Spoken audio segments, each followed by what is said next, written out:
Salam sejahtera bagi kita semua. Perkenalkan, nama saya Cahyono. Saya mengajar di SD Utama Mandiri 1. Kebetulan bidang garapan mengajar di Pendidikan Jasmani Olahraga dan Kesehatan. Nama saya Nuni Mulyawati. Saya ngajar di SD Melong Mandiri 6, ngajar kelas 5. Assalamualaikum warahmatullahi wabarakatuh. Nama saya Bu Siti Aliyah. Saya ngajar di PAUD Q Al Ihsan sebagai guru dan kepala sekolah. Selama masa pandemi, pembelajaran di sekolah dilaksanakan secara pembelajaran jarak jauh, yaitu melalui metode daring. Ada yang menggunakan Zoom, kemudian ada juga yang media WA dan lain sebagainya. Masa pandemi ya. Pembelajaran di sekolah ya gitu, paling daring, luring gitu. Ada ya, maksudnya kita ngambilnya ada daring sama luring, dan ada juga yang di sekolah gitu. Hanya untuk beberapa anak gitu. Sejauh ini dirasakan masih bisa efektif karena memang kita juga di institusi pendidikan dituntut untuk lebih menguasai perkembangan teknologi dan lain sebagainya. Jadi untuk saat ini bisa dikategorikan bisa lebih efektif lah. Enggak efektif, sangat enggak efektif, soalnya kasihan ya yang nggak punya kuota. Kalau misalkan daring kan kebanyakan harus pakai kuota ya. Iya.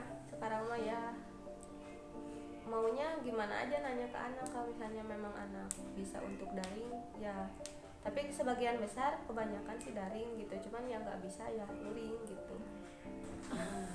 Ada nilai positif dan negatifnya teh. Daring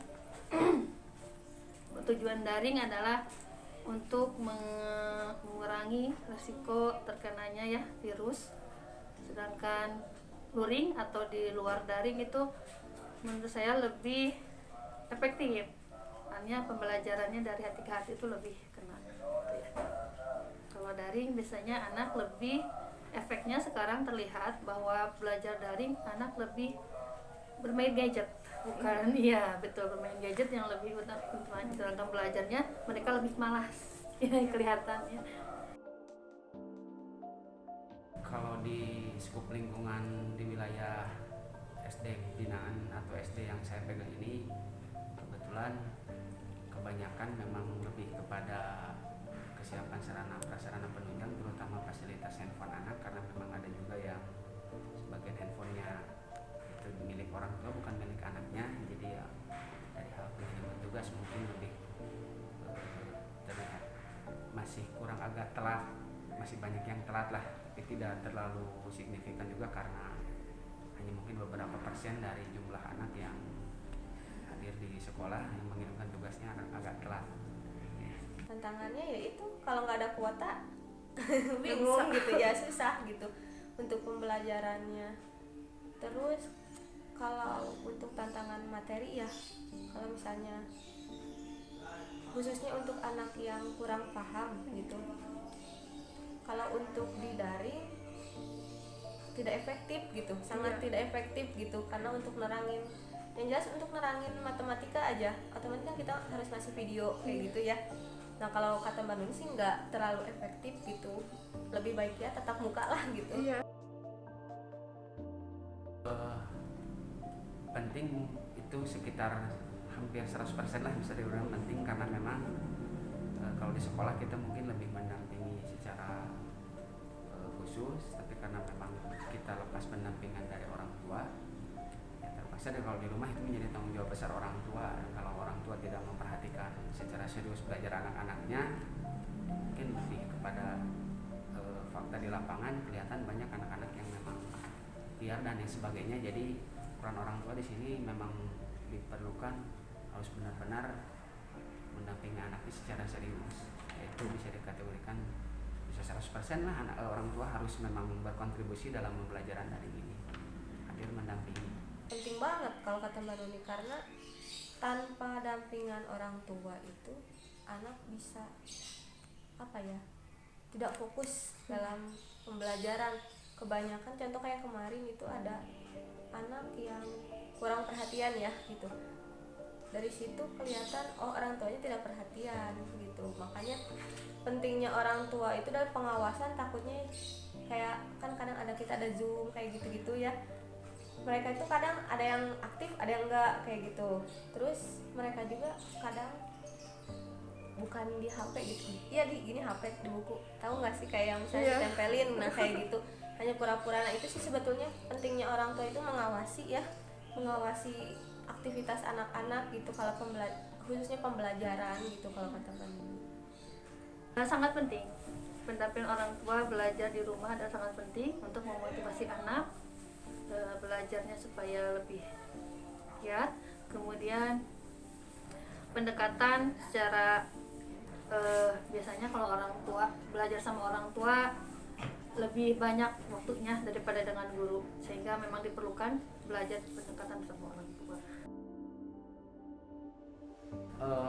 Kendalanya yang saya hadapi ketika di lapangan ini ya, yang tadi itu kemungkinan besar karena satu mungkin terhambat di fasilitas penunjang HP, kemudian kalau kita juga laksanakan Zoom meeting dan sebagainya, itu yang hadir mungkin dari satu kelas taruhlah misalkan sekitar 35 atau 40, itu sekitar setengahnya juga kita sudah alhamdulillah, karena memang yang lain mungkin juga penunjang fasilitas kuota dan lain sebagainya, itu mungkin lebih ke sana juga ya, mungkin ada lah beberapa orang tua yang berpikir ke sana gitu. Fasilitas penunjangnya hanya itu aja di pemenuhan persiapan fasilitas penunjang HP, kemudian ya mungkin akses internet juga, kuota dan lain sebagainya, itu lebih kepada ke sana. Kendalanya kalau nggak ada kuota bingung gitu, makanya sayangnya itu kalau yang kurang sebetulnya, kalau misalnya yang agak lumayan ya bisa mengikuti gitu kan, dia buka YouTube, buka segala macam, sedangkan yang kurang hanya ngeliatin aja udah nggak ngerti gitu, udah bingung gitu. Saya berharap mudah-mudahan pandemi ini segera selesai dan kita bisa kembali bertatap muka, kita bisa kembali berjumpa dengan anak-anak kita semua se-Indonesia, anak-anak khususnya anak-anak utama Mandiri 1, karena memang kita juga sudah kangen dengan situasi pembelajaran tatap muka.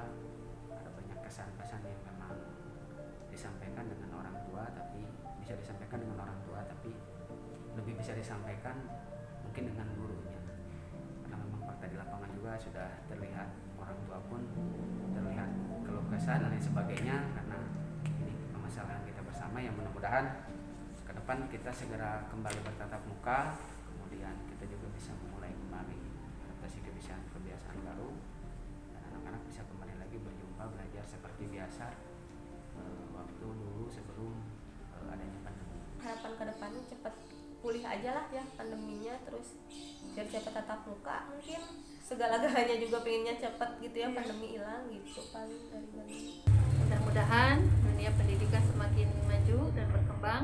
Kemudian yang saya minta kepada pemerintah, kurikulum jangan terlalu dirubah-rubah gitu, itu aja mungkin. Jadi kurikulum yang lalu itu lebih bagus lah daripada yang 2013, itu lebih bersulit guru maupun pengajar walaupun orang tua gitu ya. Lebih sulit karena anaknya pun sekarang ada tema ya, tema itu lebih menurut saya memberatkan. Kalau dulu kan pelajaran dibagi-bagi ya, khusus bahasa Indonesia, matematika itu KTSP ya kalau dulu ya, KTSP iya, KTSP.